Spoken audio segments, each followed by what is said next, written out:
Hello everybody, my name is Ilya. And my name is Tyler. Together we make up Cavre, a couple that loves to play board games. And we love wind-generated electricity. We love environmentally friendly things. Pampero! This game is published by Ape Games and it's designed by... Oh, I thought he was going to say it. No. It's designed by Julián Pombo. And this game is exactly what it looks like. It's about windmills and making them. And energy.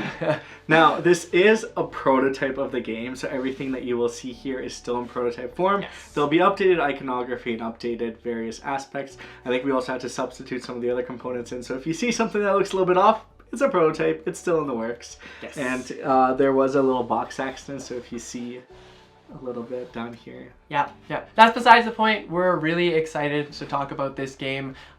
What country is it based out of again? Uruguay. So you're based out of Uruguay and you're essentially trying to set up a bunch of different windmills to generate power and score yourself a bunch of points by creating these energy efficient plants around the country, because you want to provide all the right energy for the whole country. Sustainability is key.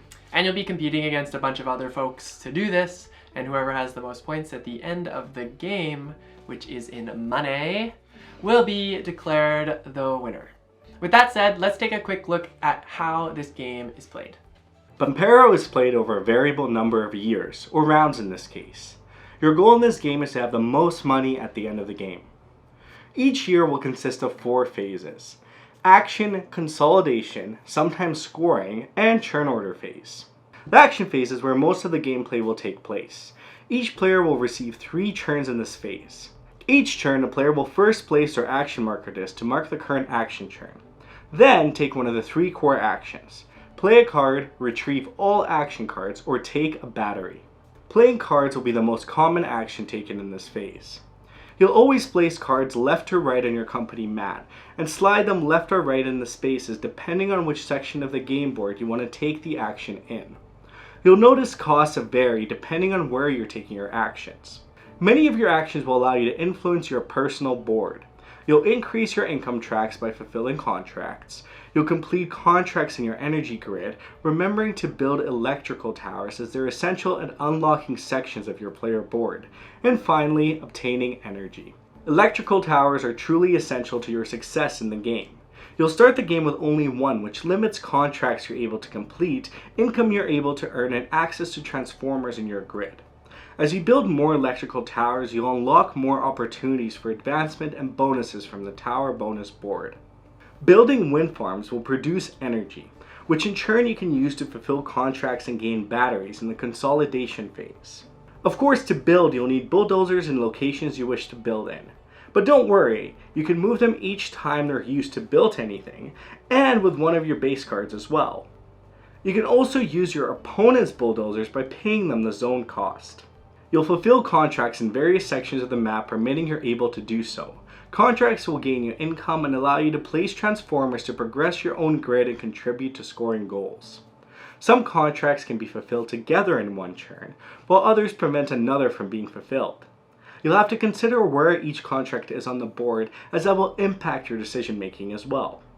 Finally, the last few actions you can take is completing a remote contract, selling to foreign markets by paying batteries, taking venture capital, which are essentially loans, and finally, through various bonuses or cards you'll acquire, you'll be able to gain specialist cards, which are new cards you may play, or specialist scoring cards, which may be used for scoring.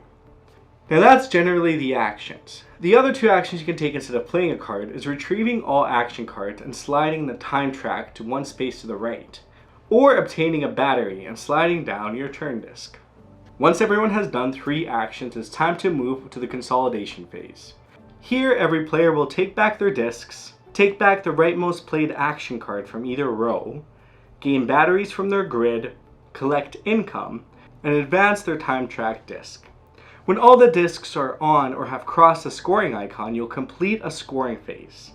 You'll evaluate the scoring tile and score accordingly. You'll do this 3 times during the game. Finally, in the turn order phase, you'll readjust turn order based on position on the rows and the time track. You'll play until the third round and endgame scoring occurs, at which point the person with the most money wins. Will you build the best windmills out there, the electricity towers, the transformers to get the most energy out to the people? What were your first impressions of Pampero?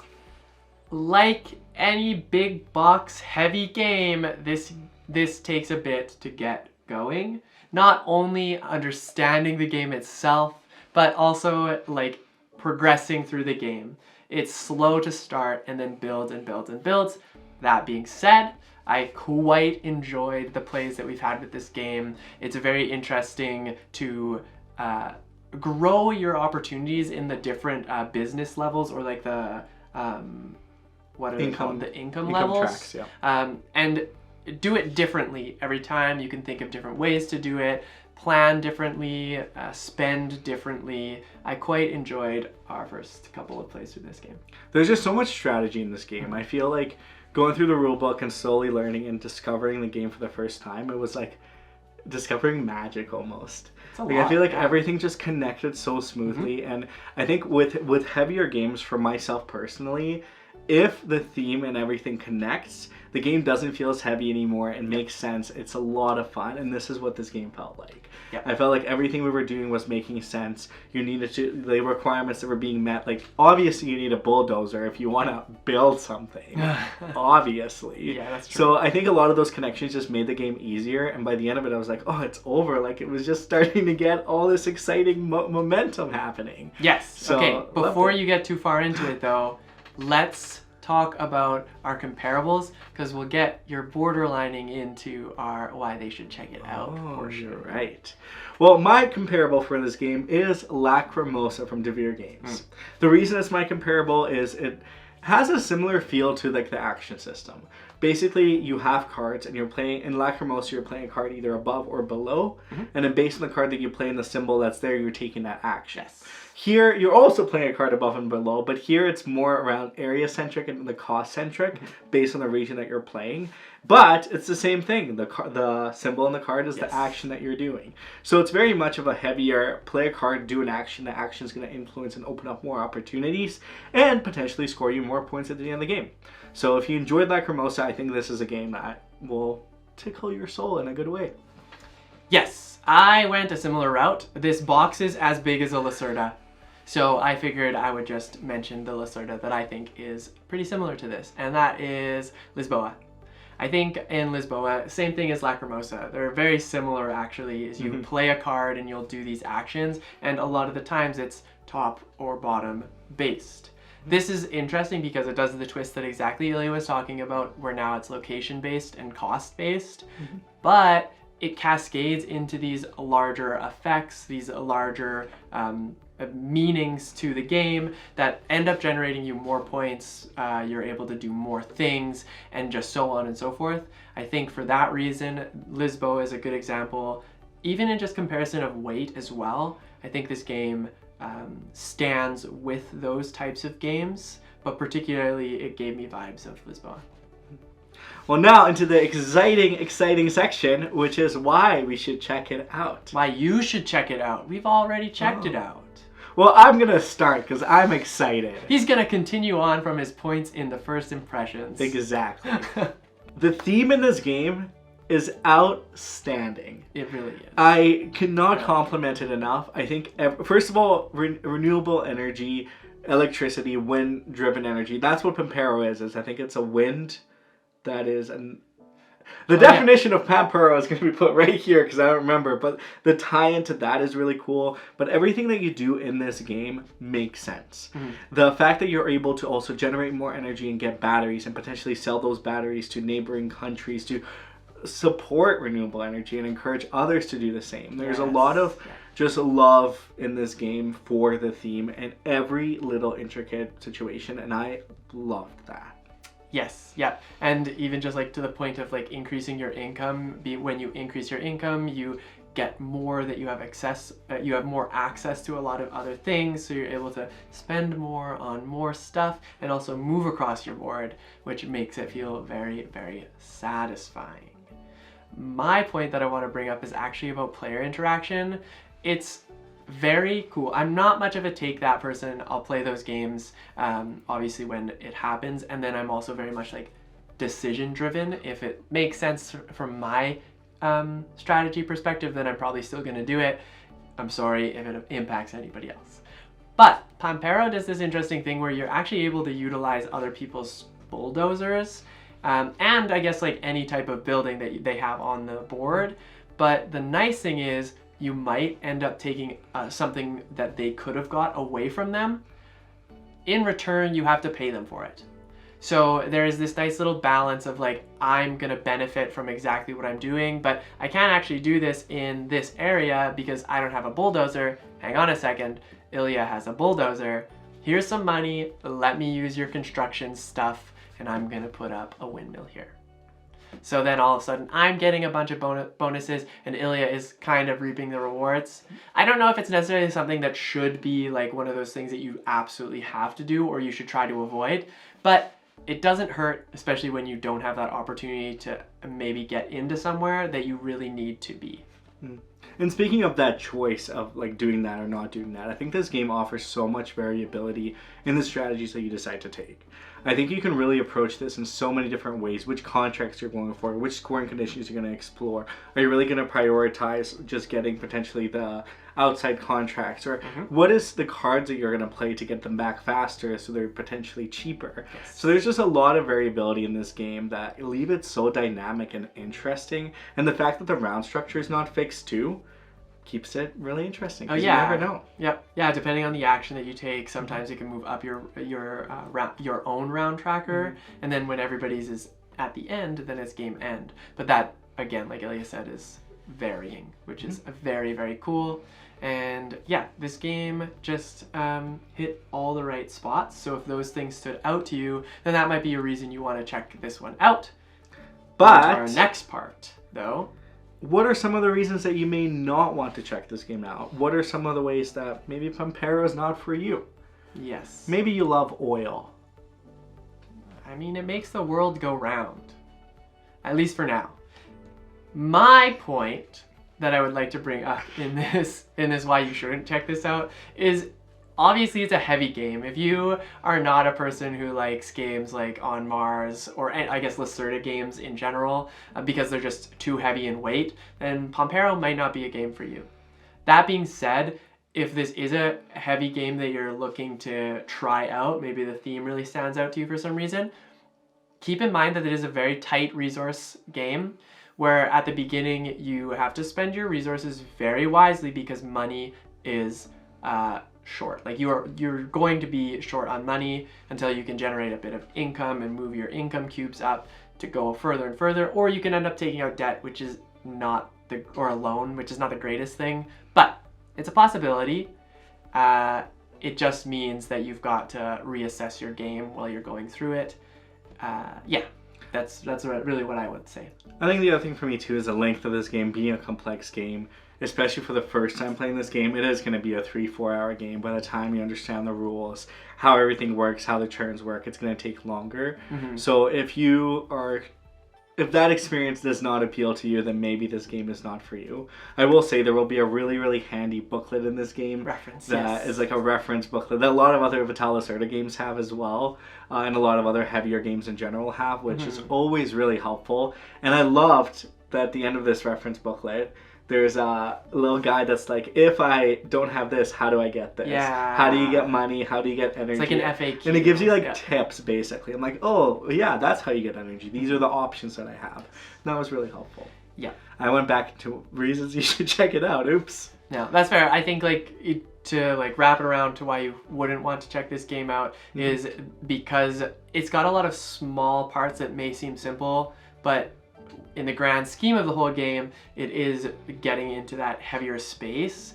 The thing that I would say is a little unknown here, particularly having to commit such a long time to this game, you don't really know where you stand amongst other players. The scoring is based on money, so you can look around and see how much money everybody has, unless they're tucking it away, which I don't think is it's not supposed to be a secret. It should be public information. Hush money. Yeah, who knows? But my point being is there are other things that will happen during the game that lose you money. You have to pay off your loans. You don't know the scoring, or you do know the goals that are going to happen, but you don't know how much everybody's going to make from it unless you're like pointing and counting and doing the math all up in your head, which can get difficult when there's a lot of players. So what I'm trying to say is, because you don't know where everybody is and where you stand against everybody else, the time commitment can be a little hefty and deter you from really wanting to like get into this game. Yeah, there's quite a big point split our first game that we played. I think there was like a big divide in points in general. Like no one was really close. But I think the more that you play, again, this is a game that you invest time in and build strategy around. But overall, what do we think? Yeah, this is a great game. I'm really excited to play like, well, the complete version. We were using the Gallerist money. Yes. Coins. And it worked out. But of course, like, there's something to be said about using the components that will come with the actual game. It's a lot of fun. It's heavy. It's crunchy. There's a lot of different scoring opportunities. And like many heavy games, the more you play it, the more opportunities and strategies that are revealed to you, and the better you get at the game. I think I said this before, but I'll say it again. When heavier games really get married in that theme space, I get really happy, and I think this game did exactly that for me. I think it's definitely one of my favorite heavier games. I think it appeals much more in theme than a lot of the other games that I've played.